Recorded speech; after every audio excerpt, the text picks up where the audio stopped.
दोस्तों नमस्कार, ये है मार्गदर्शन फॉर सिविल सर्विसेज। मैं अनुराग चौधरी। दोस्तों आज की वीडियो में प्रस्तुत है इंडियन पॉलिटी यानी भारतीय राज्य व्यवस्था से संबंधित महत्वपूर्ण प्रश्नों का 10वां और अंतिम भाग, जिसमें हम परीक्षाओं की दृष्टि से महत्वपूर्ण प्रश्नों को पढ़ेंगे। दोस्तों आज की वीडियो में हम जिन महत्वपूर्ण टॉपिक से संबंधित प्रश्नों को लेंगे उसमें राष्ट्रीय और राज्य स्तरीय दल, वर्तमान में राष्ट्रीय दलों की संख्या, सूचना का अधिकार अधिनियम 2005, प्रमुख संविधान संशोधन और राष्ट्रीय दल और उनके चुनाव चिन्ह से संबंधित प्रश्नों को कवर करेंगे। दोस्तों ये वीडियो विभिन्न परीक्षाओं के सामान्य अध्ययन खंड के राज्य व्यवस्था यानी इंडियन पॉलिटी के लिए, साथ साथ टीजीटी पीजीटी नागरिक शास्त्र, गवर्नमेंट इंटर कॉलेज प्रवक्ता, गवर्नमेंट डिग्री कॉलेज, उच्चतर शिक्षा असिस्टेंट प्रोफेसर और नेट जेआरएफ राजनीति विज्ञान के लिए बहुत ही उपयोगी है। तो आइए शुरू करते हैं आज का वीडियो। सभी परीक्षाओं के लिए उपयोगी और महत्वपूर्ण भारतीय राज्य व्यवस्था के महत्वपूर्ण प्रश्नों का संकलन। दोस्तों सबसे पहले आइए देखते हैं राष्ट्रीय और राज्य स्तरीय दलों के बारे में। दोस्तों राष्ट्रीय दल की मान्यता किस प्रकार से मिलती है? तो चुनाव चिन्ह आरक्षण एवं आवंटन आदेश 1968 यथा संशोधित के अनुसार किसी राजनीतिक दल को राष्ट्रीय राजनीतिक दल का दर्जा प्राप्त करने के लिए 3 में से किसी एक शर्त को पूरा करना होता है। ये 3 शर्तें कौन सी हैं? पहली शर्त है कि यदि कोई पार्टी लोकसभा के पिछले आम चुनाव में कम से कम 3 विभिन्न राज्यों से कुल मिलाकर लोकसभा की कुल सीटों में कम से कम 2% यानी आधे से अधिक किसी भिन्न को एक माना जाएगा सीटें जीतती है, तो उसे राष्ट्रीय पार्टी का दर्जा मिलता है। अथवा यदि उस पार्टी के प्रत्याशियों को कम से कम 4 राज्यों में पिछले लोकसभा आम चुनाव या राज्यों के विधानसभा चुनाव में पड़े कुल वैध मतों का न्यूनतम 6% मत और कम से कम 4 लोकसभा सीटें प्राप्त हों। और तीसरी शर्त यह है कि यदि कोई पार्टी 4 या 4 से अधिक राज्यों में राज्य स्तरीय दल के रूप में मान्यता रखती हो तो उसे राष्ट्रीय दल के रूप में मान्यता दे दिया जाता है। दोस्तों कुछ महत्वपूर्ण तथ्य हैं कि राजनीतिक दलों का जो पंजीकरण होता है वो भारत के निर्वाचन आयोग द्वारा किया जाता है। जन प्रतिनिधित्व अधिनियम 1951 के तहत राजनीतिक दलों के पंजीकरण संबंधी प्रावधान है और राजनीतिक दलों को राष्ट्रीय दल और राज्य स्तरीय दल के रूप में मान्यता भारत के निर्वाचन आयोग के द्वारा प्रदान किया जाता है। साथ ही साथ दोस्तों 52वें संविधान संशोधन अधिनियम द्वारा राजनीतिक दलों को वर्ष 1985 में सर्वप्रथम संवैधानिक मान्यता मिली। तो यदि आपसे ये प्रश्न पूछा जाए कि राजनीतिक दलों को सबसे पहले कब संवैधानिक मान्यता मिली, तो ये है 52वां संविधान संशोधन अधिनियम 1985 के द्वारा। अब आइए देखते हैं दोस्तों राज्य स्तरीय दल की मान्यता। सबसे पहले हमने देखा कि राष्ट्रीय दल की मान्यता संबंधी जो शर्तें हैं वो कौन कौन सी हैं। अब आइए देखते हैं राज्य स्तरीय दल की मान्यता। तो दोस्तों चुनाव चिन्ह आरक्षण एवं आवंटन आदेश 1968 यथा संशोधित के अनुसार किसी राजनीतिक दल को किसी राज्य विशेष में राज्य स्तरीय दल की मान्यता के लिए जो है एक शर्त को पूरा करना पड़ता है। उसमें से देखिए शर्त क्या है कि उस राजनीतिक दल को राज्य विशेष में हुए विगत विधानसभा आम चुनाव में न्यूनतम 6% वैध मत और न्यूनतम 2 सीटें प्राप्त हों, या राज्य विधानसभा की कुल सीटों में से न्यूनतम 3% सीटें 2.51% से अधिक को 3% मान लिया जाएगा, या न्यूनतम 3 सीटें जो भी अधिक हो प्राप्त हों तो उसे राज्य स्तरीय दल का दर्जा दिया जाएगा। अथवा दोस्तों दूसरा जो शर्त है वो ये है कि उस राजनीतिक दल को विगत लोकसभा आम चुनाव में राज्य विशेष में न्यूनतम 6% वैध मत और राज्य की न्यूनतम 1 लोकसभा सीट प्राप्त हो, या राज्य में प्रत्येक 25 सीटों के लिए कम से कम 1 सीट या राज्य के लिए निर्धारित संख्या का कोई भाग प्राप्त हो। तीसरी शर्त यह है कि उस राजनीतिक दल को विगत लोकसभा या विधानसभा आम चुनाव में न्यूनतम 8% वैध मत प्राप्त हों। ये शर्त 2011 में जोड़ी गई है, तो ऐसे दल को राज्य स्तरीय दल की मान्यता दी जा सकती है। आइए देखते हैं दोस्तों भारत में वर्तमान में कुल जो राजनीतिक दल हैं, राष्ट्रीय राजनीतिक दल कितने हैं? तो देखिए बहुत ही महत्वपूर्ण है दोस्तों, वर्तमान में भारत में कुल 8 राष्ट्रीय राजनीतिक दल हैं, यानी 8 नेशनल पार्टीज हैं भारत में। सबसे पहले देखिए भारतीय राष्ट्रीय कांग्रेस है, राष्ट्रवादी Congress party, Akhil Bharatiya Trinamool Congress, national people's party यानी NPP, Bharatiya communist party CPI यानी Bharatiya communist party of India, इसके अलावा मार्क्सवादी कम्युनिस्ट पार्टी माकपा, बहुजन समाज पार्टी और भाजपा यानी भारतीय जनता पार्टी। तो ये 8 दल हैं जिनको राष्ट्रीय राजनीतिक दल का दर्जा है। आइए देखते हैं सूचना का अधिकार अधिनियम 2005 को। दोस्तों, सूचना के अधिकार अधिनियम से संबंधित कई सारे प्रश्न परीक्षाओं में पूछे जाते हैं। तो देखिए दोस्तों, लोकसभा में सूचना का अधिकार अधिनियम 11 मई 2005 को पारित हुआ, राज्यसभा में 12 मई 2005 को और राष्ट्रपति की स्वीकृति 15 जून 2005 को मिली। और दोस्तों 12 अक्टूबर 2005 ये तिथि बहुत ही महत्वपूर्ण है। 12 अक्टूबर 2005 से जम्मू कश्मीर के अतिरिक्त पूरे देश में ये 12 अक्टूबर 2005 से प्रभावी हुआ था। दोस्तों, जम्मू कश्मीर के विशेष दर्जे के समापन के बाद 31 अक्टूबर 2019 से जम्मू एवं कश्मीर और लद्दाख संघ राज्य क्षेत्र में भी सूचना का अधिकार अधिनियम 2005 लागू हो गया है। कुछ महत्वपूर्ण तथ्य देख लेते हैं सूचना के अधिकार अधिनियम से। दोस्तों, आरटीआई अधिनियम के तहत सूचना के लिए अनुरोध करने वाले आवेदक द्वारा सूचना मांगे जाने के कारणों को देना होता है, तो ये आवश्यक या अपेक्षित नहीं है। दूसरी चीज़ ये है कि उच्चतम न्यायालय जिसने कहा कि आरटीआई आवेदक को सूचना मांगने का कारण बताना चाहिए, तो ये मद्रास उच्च न्यायालय ने सितंबर 2014 में अपने आदेश में कहा कि आरटीआई आवेदक को सूचना मांगने का कारण बताना चाहिए। तीसरा है कि सूचना का अधिकार अधिनियम का उद्देश्य क्या है, तो सार्वजनिक पदाधिकारी से सूचना प्राप्त करने की पहुंच उपलब्ध कराना सूचना के अधिकार अधिनियम का जो है उद्देश्य है। और अगला प्रश्न है दोस्तों, सूचना का अधिकार अधिनियम जिम्मेदार है, तो नौकरशाही में उत्तरदायित्व का मनोभाव बढ़ाने के लिए। सूचना का अधिकार क्या है, तो दोस्तों सूचना का अधिकार एक विधिक अधिकार है, साथ ही सर्वोच्च न्यायालय द्वारा इसे वाक और अभिव्यक्ति स्वतंत्रता के मूल अधिकार का भी भाग माना गया है। और अगला प्रश्न है कि सूचना का अधिकार अधिनियम 2005 की उद्देशिका में क्या उल्लिखित है, तो दोस्तों सूचना का अधिकार अधिनियम की उद्देशिका में सूचना की पारदर्शिता, सूचना का प्रकटन, संसूचित नागरिकता और लोकतांत्रिक आदर्श की प्रभुता ये वर्णित है। आरटीआई अधिनियम के प्रमुख प्रावधान क्या हैं, तो दोस्तों सूचना के अधिकार का अभिप्राय ये है कि किसी लोक पदाधिकारी और नियंत्रित सूचनाओं तक पहुंच जो है आरटीआई अधिनियम के प्रमुख प्रावधान में। और आरटीआई यानी राइट टू इन्फॉर्मेशन के दायरे में क्या क्या चीज़ें शामिल हैं, भारत के मुख्य न्यायाधीश का कार्यालय नवंबर 2019 से, इसके अलावा केंद्र सरकार, राज्य सरकारें, पंचायती राज संस्थाएं, स्थानीय निकाय और प्रत्यक्ष या अप्रत्यक्ष रूप से सरकारी सहायता प्राप्त गैर सरकारी संगठन सभी आरटीआई अधिनियम के दायरे में आते हैं। कुछ महत्वपूर्ण तथ्यों को देख लेते हैं। दुनिया के देशों में स्वीडन पहला देश जिसने 1766 में फ्रीडम ऑफ प्रेस एक्ट के तहत सूचना का अधिकार अपने नागरिकों को प्रदान किया। दक्षिण अफ्रीका दोस्तों विश्व का एकमात्र देश है जिसके संविधान में सूचना के अधिकार का विशेष रूप से उल्लेख किया गया है। और अगला प्रश्न है, भारत में सूचना के अधिकार आंदोलन का प्रारंभ किसके द्वारा किया गया, तो ये मजदूर किसान शक्ति संगठन MKSS द्वारा भारत में सूचना के अधिकार आंदोलन का प्रारंभ किया गया था। अगला प्रश्न है, सर्वोच्च न्यायालय द्वारा SP गुप्ता बनाम भारत संघवाद 1982 में सूचना के अधिकार को कब शामिल माना गया, तो दोस्तों सर्वोच्च न्यायालय बनाम SP गुप्ता बनाम भारत संघ 1982 में वाक अभिव्यक्ति या अनुच्छेद 19(1)(a) के तहत वाक अभिव्यक्ति की स्वतंत्रता के मूल अधिकार में सूचना के अधिकार को शामिल माना गया। अगला प्रश्न है, सर्वप्रथम आरटीआई कानून का मसौदा प्रस्तुत किया गया था किसके द्वारा, तो 1993 में consumer education and research council Ahmedabad द्वारा सबसे पहले आरटीआई कानून का मसौदा प्रस्तुत किया गया था। अगला प्रश्न है, वर्ष 1996 में भारत सरकार को आरटीआई पर मॉडल कानून का प्रारूप सौंपा, तो जस्टिस PB सावंत की अध्यक्षता में राष्ट्रीय प्रेस परिषद ने सौंपा था। और सूचना की स्वतंत्रता अधिनियम 2002 किस पर आधारित था, तो दोस्तों HD शौरी की अध्यक्षता वाले कार्यबल की रिपोर्ट पर सूचना की स्वतंत्रता अधिनियम 2002 आधारित था।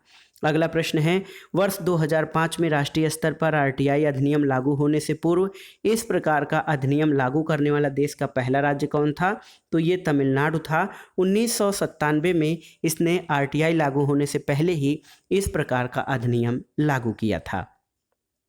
आरटीआई अधिनियम के प्रमुख प्रावधानों को देख लेते हैं। तो सूचना के अधिकार में जो है शामिल क्या क्या चीज़ें हैं। तो दोस्तों सूचना के अधिकार में कार्य, दस्तावेज, अभिलेखों का निरीक्षण, दस्तावेजों या अभिलेखों की प्रमाणित प्रतिलिपि प्राप्त करना, सामग्री का नमूना लेना, प्रिंट आउट, डिस्क, कैसेट या अन्य इलेक्ट्रॉनिक माध्यमों में सूचना प्राप्त करना, ये सूचना के अधिकार में शामिल हैं। इसके अलावा प्रत्येक प्राधिकारी के तहत एक जन सूचना अधिकारी यानी पब्लिक इंफॉर्मेशन ऑफिसर की नियुक्ति का प्रावधान और सूचना का अनुरोध प्राप्त होने पर 30 दिन के अंदर जानकारी उपलब्ध कराना जन सूचना अधिकारी का दायित्व है और मांगी गई सूचना के व्यक्ति के जीवन या स्वतंत्रता से संबंधित होने पर 48 घंटे के भीतर सूचना उपलब्ध कराना आवश्यक होता है। तो सूचना का अनुरोध प्राप्त होने पर 30 दिन के अंदर जानकारी उपलब्ध कराना जन सूचना अधिकारी का कार्य है, लेकिन यदि कोई सूचना जो मांगी गई है व्यक्ति के जीवन या स्वतंत्रता से संबंधित हो तो उसकी टाइमलाइन मात्र 48 घंटे है। और दोस्तों आरटीआई अधिनियम की धारा 8 में राष्ट्र की अखंडता, सुरक्षा, सामरिक हित आदि अपवादों का उल्लेख और इनसे जुड़ी सूचनाएं नहीं दी जा सकती हैं। आइए देखते हैं दोस्तों विभिन्न परीक्षाओं के लिए महत्वपूर्ण भारतीय संविधान के प्रमुख संविधान संशोधनों को। तो पहला संविधान संशोधन देखते हैं 1951। दोस्तों पहला संविधान संशोधन 1951 का है और इसमें संविधान में 9वीं अनुसूची जोड़ा गया और इस अनुसूची में उल्लिखित विषयों को सर्वोच्च न्यायालय में न्यायिक पुनरावलोकन की शक्ति के बाहर रखा गया। अगला प्रमुख संविधान संशोधन है 7वां संविधान संशोधन 1956। इसके द्वारा भाषा के आधार पर राज्यों का जो पुनर्गठन किया गया और पहले की 3 श्रेणियों को समाप्त करके दोस्तों 14 राज्य और 6 केंद्र शासित प्रदेशों में विभाजन किया गया। और 10वां संविधान संशोधन 1961 का है। इसके द्वारा दादरा और नगर हवेली को भारतीय संघ में जोड़ा गया। 11वां संविधान संशोधन अधिनियम ये 1961 का है। राष्ट्रपति या उपराष्ट्रपति के निर्वाचन का उपयुक्त निर्वाचक मंडल में जो है रिक्तता के आधार पर चुनौती नहीं दी जा सकती। 12वां संविधान संशोधन अधिनियम 1962 ये दोस्तों गोवा, दमन और दीव भारतीय संघ में इसके द्वारा शामिल किए गए। 24वां संशोधन अधिनियम 1971 ये संसद संविधान के किसी भी हिस्से में यानी मूल अधिकार में संशोधन कर सकती है। 31वां संविधान संशोधन अधिनियम 1973 ये लोकसभा सीटों की संख्या 525 से 545 किया गया। 36वां संशोधन दोस्तों 1975 है। ये बार बार परीक्षाओं में पूछा गया है और 36वें संविधान संशोधन 1973 के द्वारा भारतीय संघ में सिक्किम को पूर्ण राज्य का दर्जा दिया गया था। 35वें संशोधन से इसको सह राज्य का दर्जा दिया गया था।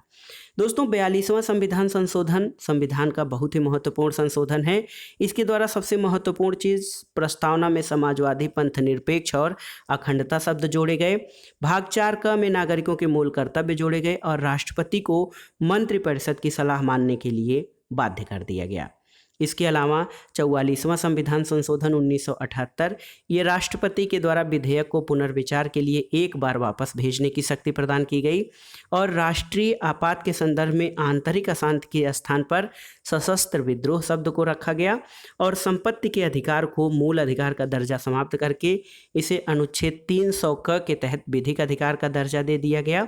और दोस्तों एक महत्वपूर्ण संशोधन जो ये हुआ कि राष्ट्रीय आपात के दौरान अनुच्छेद 20 और 21 द्वारा प्रदत्त जो मूल अधिकार हैं उनको भी निलंबित नहीं किया जा सकता है। इसके बाद दोस्तों 52वां संशोधन अधिनियम 1985 है। इसके तहत संसद और राज्य विधानमंडल के सदस्यों को दल बदल के मामले में अयोग्य घोषित करने की व्यवस्था की गई है और इसके लिए संविधान में 10वीं अनुसूची जोड़ी गई है। 58वां संशोधन अधिनियम 1987 ये संविधान का प्राधिकृत पाठ हिंदी में उपलब्ध कराया गया। और इसके आगे जो है दोस्तों बार बार परीक्षाओं में पूछा जाता है 61वां संविधान संशोधन अधिनियम 1988 ये कहीं कहीं 1989 में परिवर्तित हुआ था, तो 1989 भी है दोस्तों। इसके द्वारा नागरिकों को मतदान करने की न्यूनतम आयु 21 वर्ष से घटाकर 18 वर्ष कर दिया गया। 69वां संविधान संशोधन अधिनियम 1991 तो इसके द्वारा संघ शासित प्रदेश दिल्ली को राष्ट्रीय राजधानी क्षेत्र का दर्जा दिया गया और दिल्ली के लिए 70 सदस्यीय विधानसभा की व्यवस्था की गई। 73वां संविधान संशोधन 1992 बहुत ही महत्वपूर्ण है। पंचायती राज संस्थाओं को संवैधानिक दर्जा दिया गया। तो संविधान में भाग 9 और 11वीं अनुसूची जोड़कर पंचायतों को संवैधानिक दर्जा 73वें संविधान संशोधन द्वारा, और इसी प्रकार 74वें संविधान संशोधन 1992 के द्वारा संविधान में भाग 9 क और 12वीं अनुसूची जोड़ी गई और इसके द्वारा शहरी स्थानीय निकायों को संवैधानिक दर्जा दिया गया। 84वां संविधान संशोधन अधिनियम 2001 तो दोस्तों लोकसभा और राज्य विधानसभा सीटों का पुनर्निर्धारण पर 25 वर्ष के लिए यानी वर्ष 2026 तक के लिए रोक लगा दी गई। और 86वां संविधान संशोधन बहुत ही महत्वपूर्ण है, 2002 का है। प्रारंभिक शिक्षा को मूल अधिकार का दर्जा प्रदान किया गया और अनुच्छेद 21 क के तहत व्यवस्था की गई कि राज्यों को 6 से 14 वर्ष की आयु के बच्चों के लिए निःशुल्क प्रारंभिक शिक्षा प्रदान करने की व्यवस्था करनी चाहिए। अनुच्छेद 51 क के तहत इसी से संबंधित 11वां मूल कर्तव्य जोड़ा गया और अब संविधान में मूल कर्तव्यों की संख्या 11 हो गई है। इसके अलावा अनुच्छेद 45 की विषय वस्तु बदली गई, जिसके तहत राज्य के सभी बालकों को 14 वर्ष की आयु पूरी होने तक निःशुल्क और अनिवार्य शिक्षा देने के लिए उपबंध करने का प्रयास करेगा। अब आइए देखते हैं दोस्तों 91वां संविधान संशोधन अधिनियम। तो ये 2003 का है। इसके द्वारा मंत्रिपरिषद के आकार को सीमित किया गया, जो कि लोकसभा के कुल सदस्य संख्या की 15% से अधिक नहीं हो सकती है, और राज्य मंत्रिपरिषद में भी विधानसभा की कुल सदस्य संख्या के 15% से अधिक नहीं होगी और 12 की संख्या से कम नहीं हो सकती। 97 यानी 97वां संशोधन अधिनियम 2011, इसके द्वारा सहकारी समिति बनाने का अधिकार अनुच्छेद 19 के तहत मौलिक अधिकार बन गया और सहकारी समितियां नाम का एक नया भाग 9ख जोड़ा गया। दोस्तों लेटेस्ट संविधान संशोधनों में देखिए 100वां संविधान संशोधन, तो 100 जो संविधान संशोधन अधिनियम 2015 है, ये भारत और बांग्लादेश के मध्य भूमि हस्तांतरण से संबंधित है। और 101वां संशोधन अधिनियम 2016, इसके तहत दोस्तों जीएसटी यानी वस्तु और सेवा कर से संबंधित प्रावधान शामिल किए गए। लेटेस्ट संशोधनों में जो हमारा 102वां संविधान संशोधन है 2018 का, इसके द्वारा राष्ट्रीय पिछड़ा वर्ग आयोग को संवैधानिक दर्जा दिया गया। 103वां संविधान संशोधन अधिनियम 2019, ये सामान्य वर्ग के गरीबों को आर्थिक आधार पर 10% आरक्षण की व्यवस्था की गई है। दोस्तों 104वां संविधान संशोधन अधिनियम 2019, इसके द्वारा ये लेटेस्ट आप 100, 101, 102, 103, 104 और अभी फ़िलहाल में 105 जो है कॉन्स्टिट्यूशनल अमेंडमेंट हो चुके हैं हमारे संविधान में। यहाँ पे 104वां संविधान संशोधन अधिनियम 2019, तो ये लोकसभा और राज्य विधानसभा में अनुसूचित जातियों और जनजातियों के लिए स्थानों के आरक्षण में 10 वर्ष की वृद्धि और लोकसभा और राज्य विधानसभा में नाम निर्देशन द्वारा आंग्ल भारतीय समुदाय के प्रतिनिधित्व संबंधी उपबंध का समापन कर दिया गया। यानी आंग्ल भारतीय सदस्यों का मनोनयन जो था लोकसभा में और राज्य विधानसभा में इनका नाम निर्देशन किया जाता था, उस व्यवस्था को समाप्त कर दिया गया है। दोस्तों 105वां संविधान संशोधन जो 105वां संविधान संशोधन अधिनियम हमारा है, ये 2021 का है। दोस्तों इसमें तिथि याद कर लीजिए 18 अगस्त 2021। 18 अगस्त 2021 को इसको राष्ट्रपति की स्वीकृति मिली है और ये 127वां संविधान संशोधन विधेयक था, जिसको 105वें संविधान संशोधन अधिनियम 2021 के रूप में मान्यता मिली है। और इसका विषय क्या है दोस्तों, इस अधिनियम के अनुसार राज्यों और संघ राज्य क्षेत्रों को ये अधिकार होगा कि ये सामाजिक और शैक्षणिक रूप से पिछड़े वर्गों की अपनी सूची स्वयं बना सकते हैं और इसके अंतर्गत राष्ट्रपति सिर्फ केंद्र सरकार के उद्देश्यों के लिए सामाजिक और शैक्षणिक रूप से पिछड़े वर्गों की सूची को अधिसूचित कर सकते हैं और केंद्रीय सूची तैयार करने और उसकी सुरक्षा और रख रखाव की जिम्मेदारी केंद्र सरकार की होगी।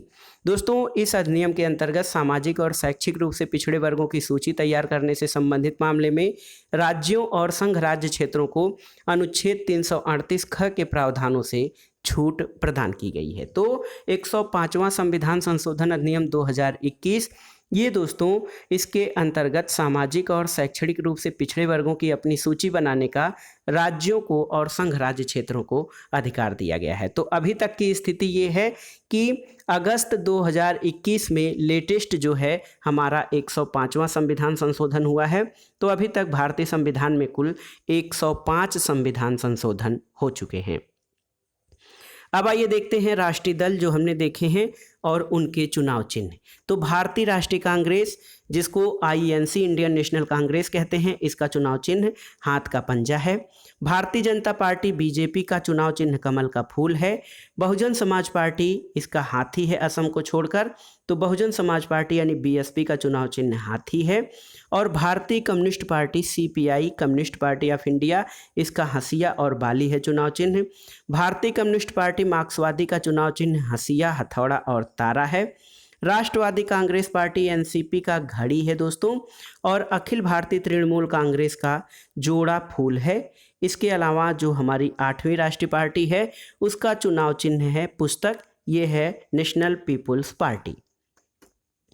अब आइए देखते हैं दोस्तों संविधान से संबंधित कुछ विविध प्रावधानों को। पहले आइए देख लेते हैं महत्वपूर्ण अनुच्छेद और प्रावधान जहां से प्रश्न बार बार पूछे जाते हैं। तो देखिए अनुच्छेद 117 ये वित्त विधेयकों के संबंध में विशेष उपबंध करता है। अनुच्छेद 32 को संविधान की आत्मा कहा है डॉक्टर भीमराव अंबेडकर ने, और सामान्य रूप से संविधान की प्रस्तावना को संविधान की आत्मा कहा जाता है। अनुच्छेद 20 जो है ये अपराधों के दोष सिद्धि के संबंध में संरक्षण प्रदान करता है। और अनुच्छेद 22 गिरफ्तारी और निरोध से संरक्षण। अनुच्छेद 111 ये विधेयक पर राष्ट्रपति की स्वीकृति से संबंधित है।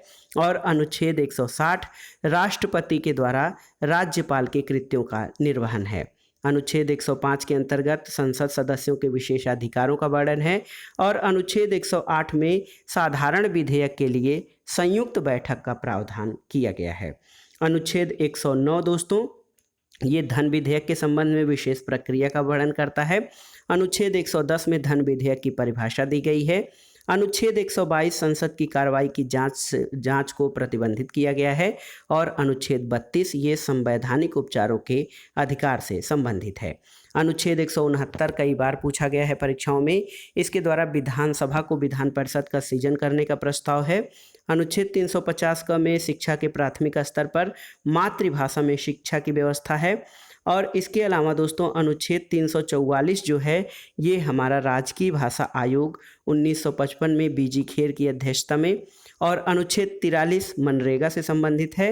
अनुच्छेद 338 राष्ट्रीय एससी यानी अनुसूचित जाति आयोग के गठन से संबंधित है।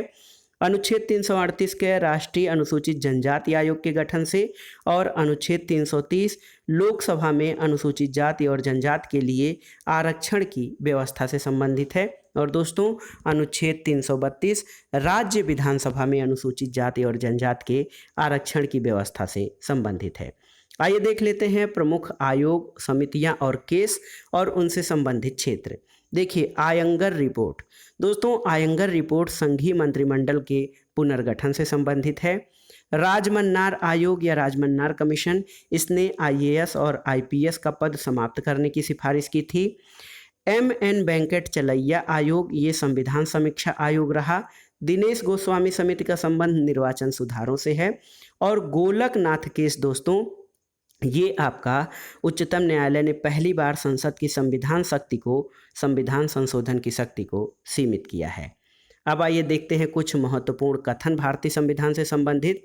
दोस्तों ग्रेनविल ऑस्टिन ने भारतीय संविधान को भारतीय संघवाद और सहकारी संघवाद कहा। भारतीय संघवाद को सहकारी संघवाद की संज्ञा दी। केसी वियर ने भारत को अर्धसंघात्मक राज्य कहा है। और एचएन कुंजरू यानी हृदयनाथ कुंजरू ने राष्ट्रपति के आपातकालीन अधिकारों को संविधान के साथ धोखा कहा है। अब आइए देखते हैं कुछ महत्वपूर्ण घटनाओं को। 30 जनवरी 1990 को एससी एंड एसटी अत्याचार अधिनियम 1989 जो है ये जो अधिनियमित हुआ था, यानी ये जो है लागू किया गया था। एससी एसटी अत्याचार अधिनियम 1989 30 जनवरी 1990 को। 1952 में सामुदायिक विकास कार्यक्रम की शुरुआत हुई थी। 1953 में राष्ट्रीय विस्तार परियोजना।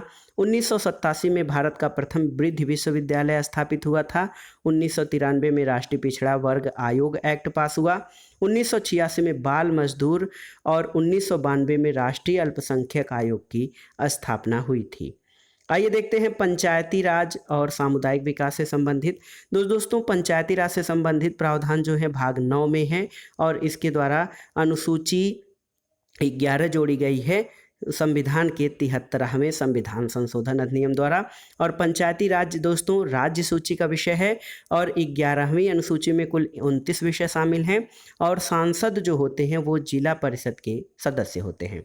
दोस्तों अनुच्छेद 243 की बात करें तो अनुच्छेद 243 ए में ग्राम सभा, अनुच्छेद 243 बी में पंचायतों के गठन, अनुच्छेद 243 सी में पंचायतों की संरचना, डी में स्थानों के आरक्षण जिसमें अनुसूचित जाति, अनुसूचित जनजाति और महिला स्थानों का आरक्षण।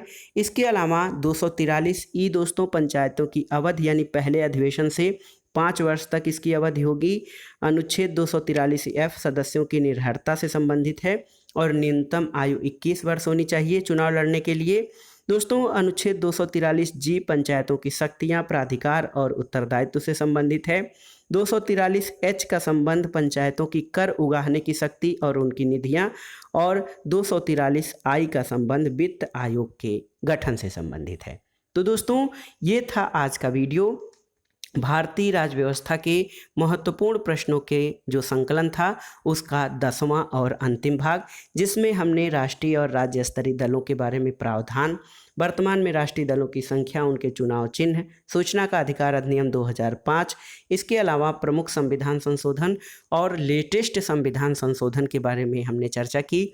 और ये प्रश्न आपके आगामी परीक्षाओं के लिए बहुत ही उपयोगी तथा महत्वपूर्ण है। तो वीडियो आपको कैसा लगा हमें कमेंट बॉक्स में ज़रूर बताइएगा। वीडियो को लाइक करें, शेयर करें और इस चैनल मार्गदर्शन फॉर सिविल सर्विसेज को सब्सक्राइब करें। वीडियो देखने के लिए धन्यवाद दोस्तों, नमस्कार।